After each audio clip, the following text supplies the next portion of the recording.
Welcome back to the lab. Today we're going to charge some lead acid batteries. We've tested our UPS in many ways. We've seen our UPS switch between two independent power sources. We've seen it generate mains voltage. Now that's great and all, but it doesn't really do much for us if the batteries are empty. Sure, we could just grab an off-the-shelf lead acid battery float charger, but where's the fun in that? Our circuit is, as we described, wow, that was a really long time ago. Regardless, way back when, we designed this battery charger to be fundamentally based off of a diode-rectified buck converter, and it is meant to output up to 2 amps, up to 30 watts, and balance up to 2 series lead-acid batteries. This requires a maximum output voltage of 27.2 volts. The charger will do all of those things. It operates as a constant current source when the output voltage is less than 15 volts. Once above 15 volts, it then switches over to constant power mode until we've hit 27.2. Once we hit that float charge voltage at 27.2 volts, we just hang out. We just stay there. Well, at least until the cutoff current's reached. That's when we stop the charging process. There's only one problem. There's a microcontroller smack dab in the middle between our power stage and our output monitoring. How did that get there? Who would intentionally put a microcontroller where an off-the-shelf switch mode power supply controller could be? Man. I just really like designing control loops or something. Looks like it's time for another control loop. This one's using the traditional PI equation. No need for wave shape control or anything weird like our inverter output. All we need is a basic PWM controller with a PI loop in there. The nice thing about using software is that we'll be able to change between the different regulation modes, voltage, current, or power, a lot easier. And not just a little bit easier. To accomplish both closed loop control and this reconfiguration, we first wrote a generic PI controller function. It's designed to regulate any measured value to a constant set point. On top of this is some higher level code that computes voltage, current, and power from raw ADC counts. Based on what the charge controller is measuring at any given point in time, that's what I'm calling the microcontroller right now, don't worry about that, it'll decide whether voltage, current, or power regulation is most appropriate. Our microcontroller is programmed to decide whether to pass the PI controller voltage, current, or power as an input, but the output is always hooked up to that PWM generator. These decisions to change what is being regulated is implemented as a state machine. If you'd like to know more about state machines, let us know in the comments, and we can dive into that another day. For now, we're talking about battery charging. Our first attempt was, let's say, ambitious. We wrote all this software, wrote all this logic around it, hooked it up to the previously untested hardware, started the camera rolling, and, well, not much happened. Nothing good anyways. Turns out our method of driving gates was, once again, not great. Who knew there were so many ways to mess this up? Alright, everyone. Now before you boo me out of the room, at least let me explain why this was a sneaky mistake. This wasn't as bad as our last one. Technically, while operating anywhere between 0 and about 85% duty cycle, everything would have been fine. It's the float charge state that we weren't thinking about when we made this hardware. Due to its nature, the float charge state requires that the high side PFET be latched on for an extended period of time. This requires almost 100 milliamps to be flowing continuously through the gate driver. Yeah, not sure what would happen there. Not sure what would happen if we actually did that. Those gate drive transistors are rated for short bursts of current, and we never really meant for a continuous load.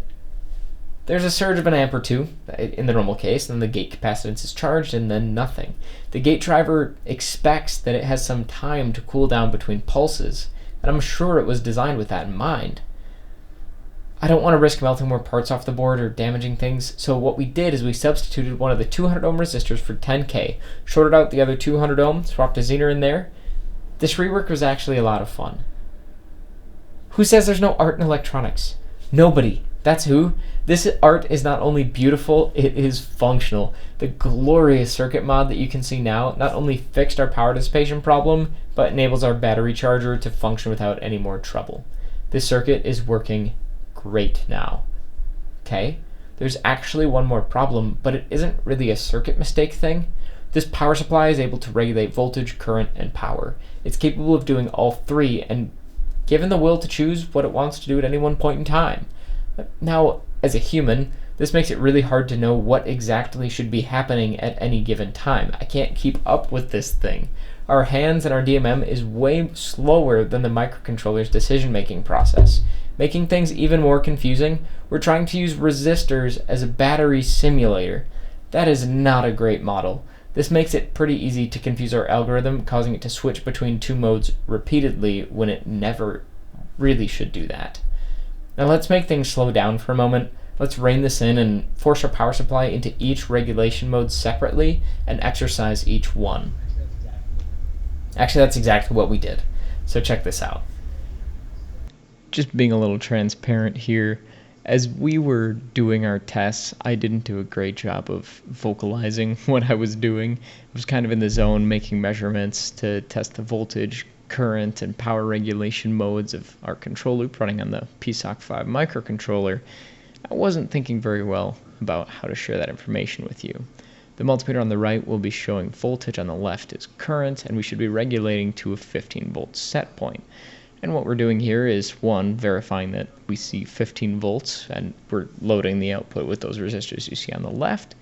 And the reason why there's all those alligator clips is because that allows me to move the load level around. So what you're about to see is me changing that from the 0.21 amps to a different load level, and you should be watching the multimeter on the right to see how much the output voltage is affected. So we're seeing 0.33 amps of load and still right around that 15 volt output. So that is a strong indication that we're seeing voltage regulation. Changing gears a little bit over to current regulation.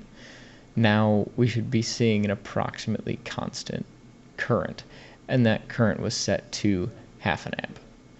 The reason why you're not seeing quite half an amp is because there's a bit of a DC offset in our measurement circuit itself.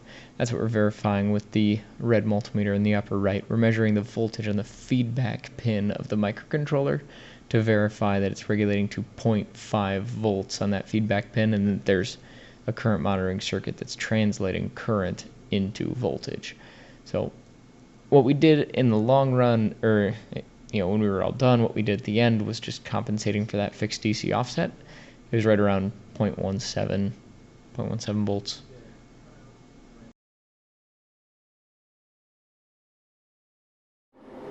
What better time than right now today to have power regulation?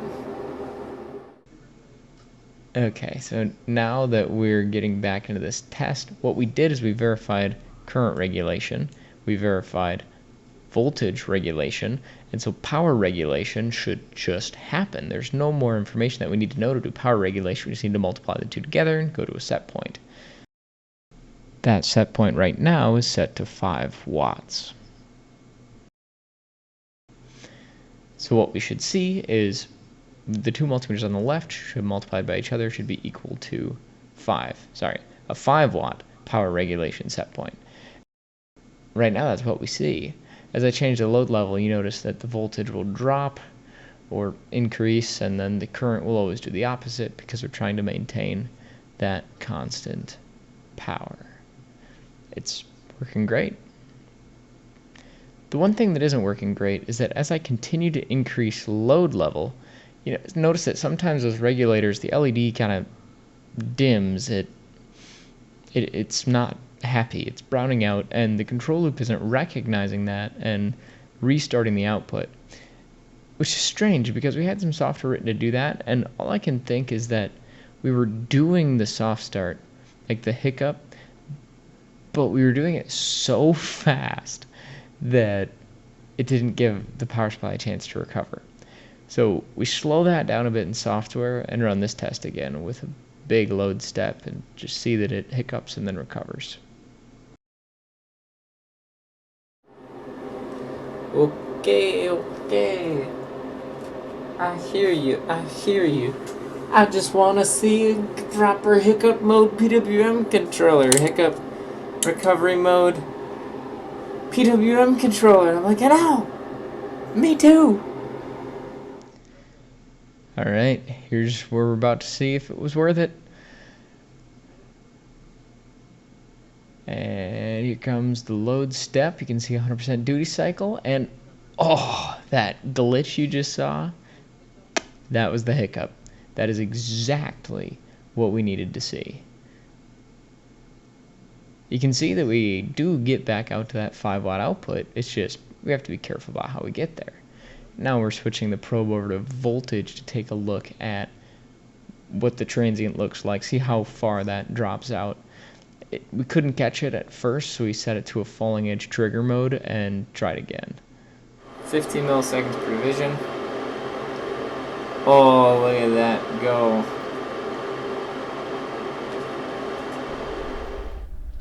Before the day was done, as you just saw, we were able to trigger current mode, voltage mode, power mode, and cutoff mode. We also verified that the battery balancing logic and circuit work correctly. After we put these features together, we have a battery charger that's ready to rock and roll, at least in theory. We tested all the modes, but we didn't necessarily test it at maximum power. If I've played my cards right, and I didn't lose a bunch of footage, you should have already seen most of the testing for this battery charger. You should see testing just the arbitrary voltage regulating modes, the current regulation, voltage regulation, power regulation, and now what you're seeing is the amalgam of all of that together into a big multi-mode control loop goodness. And well, I don't actually have lead acid batteries, which makes it awful difficult to test a lead acid battery charger. But what we do have is our old inverter prototype, which has a couple big honkin' capacitors on there, and we're basically just going to charge those capacitors with our battery charger because, hey, why not? 33 millifarads can approximate a lead acid battery because, hey, why not? It stores charge, so it's basically the same thing. Nah, just kidding. But these are 50 volt rated caps, so they can definitely handle the voltage at play, and this multimeter will be showing the voltage across that whole stack. Yeah, it looks like you can see that alright. So, plugging in the inverter, you can see stuff is happening, that's for sure. So it thinks we're not balancing, that's good, shouldn't be. Thinks we're charging with 0.1 amps. Thinks we're at 13.7 volts. The voltage is pretty close. Apologies for the earthquake. It's right down there. There's a little blinking light. That one. That shouldn't be blinking. If that's blinking, that means our rail's browning out. Let's use the oscilloscope to take a look at what that really looks like. Back a little bit. We got the 20 volts per division. I'm going to put the ground clip on this post. Out plus. Yeah, that's not good. It says we're in charge mode 0. Based on my handy dandy lookup table. That's current regulation, so we're trying to drive 2 amps. No, 1 amp. Trying to drive 1 amp into the loads. That's almost 30 watts. And that right there might be the problem. So, if we force that regulation to fail, it'll switch over into either constant voltage mode or something else. That's for sure. Just gonna add a 10 ohm series resistance that'll limit our max current. Apparently it's not going to limit that enough because we are still in charge mode 0. Thankfully, a while back we made this lovely resistor network. I'll just keep adding series impedance until we don't brown out that supply anymore.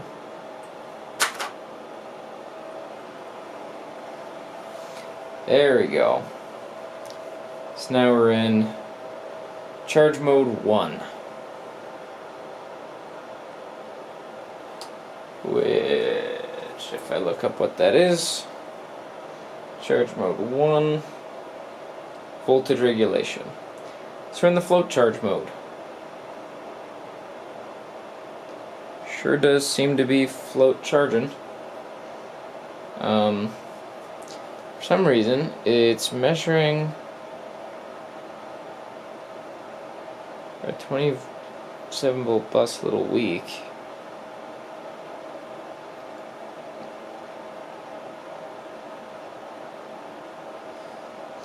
This needs to get up to 27. Oh boy. I don't know if we're gonna quite get there. We're creeping up on it.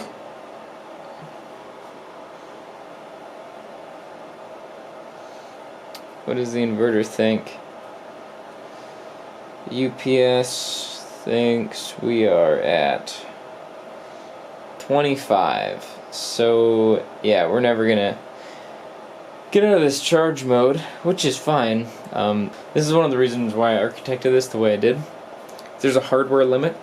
We cannot overcharge the batteries because right now we're probably fixed at 100% duty cycle, just float charging, and we float charged up to 27 volts. The controller would want to dump a couple more volts into the battery bank, which would overvolt them, but there's the hardware limit that prevents the control system from doing anything too stupid. It's a great way to live. Alright, so let's watch this charge happen with two of these resistors in series from a cold start. Hopefully we will be able to monitor the charging current. Oh, it actually tried to switch over to backup power. That is cute.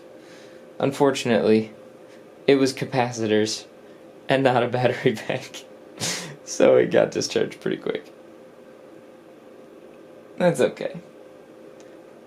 Alright, ready?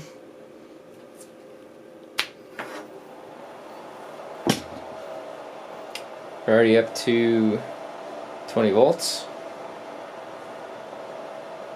26.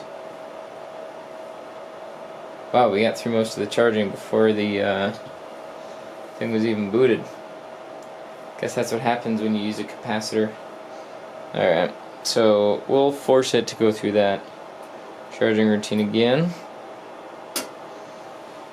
We're just gonna whoop.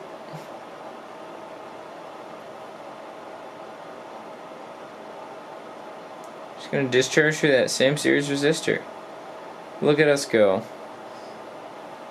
Alright, there we go. Okay, so watching this very closely, we're set the charge current 0 amps, battery voltage 25.1 because we're not connected. Ready, go. So we're getting around 0.2, 0.3. Getting 0.3 amps out. 0.2. We're almost up to voltage. You should really see that taper off. Yeah, this charger is a little weak. That's okay. We'll add this to the list. We'll add this to the list of things that kinda sorta work, but don't quite get there. Again, this comes down to a fundamental architecture thing. Instead of using a buck boost converter, in my infinite wisdom, joking, obviously, I decided that bucking and then boosting would be a good solution. While technically it works, that means that the link from here to here is low voltage, high current. Translation, lossy as heck. And this has a 3 amp output current limit, which means that we're limited to about 30 watts exactly. We're driving this to almost 100% all the time, just to charge these batteries at what's effectively a trickle. If we replace this with one buck boost converter, we'll be able to generate the 27 volt rail a lot better. That's the long, short, and skinny of it. So it's this combo right here this pre-regulator, the one that's bucking from whatever we give it down to a known voltage, in this case 10 volts or so, that's the one that's giving us trouble. So let's talk about what we just observed. We saw that the battery charger was capable of achieving reasonable output powers, but through controlled resistive loads, not at maximum power. Once we truly push these DC to DC regulators to their rated limits, the pre-regulator, boost, and then the actual constant current power, the roll your own, the upstream regulators weren't actually capable of supplying the full output power required to charge the batteries. This charger tapped out around 12 volts, and, well, at least that's when the 10 volt regulator began hitting its overcurrent protection limit. Seems like the limit isn't our charger itself, but rather the DC converter module we're relying on for pre-regulating the power. Our control loop is working great, but the battery charger subsystem as a whole misses the mark because of this limit. While it's technically capable of charging batteries and balancing them, something tells me that 0.2 amps of charging current just isn't going to make these batteries charge fast enough. I mean, we were looking at 50 amp hour batteries. That means it would take this circuit more than 10 days to actually charge the batteries. Thankfully, the fix is easy. Build our own wide input range 24 volt power supply and make sure it can handle enough power. I'm excited about how well the control loop we designed is able to regulate voltage, current, and power. If you think so too, let me know by hitting the like button on this video, finding us on Twitter, or leaving a comment letting us know what you enjoyed. Most of all, I hope that you learned something great today, and I hope to see you again soon. Thanks for watching EE for Everyone, and thank you for staying till the end. Bye!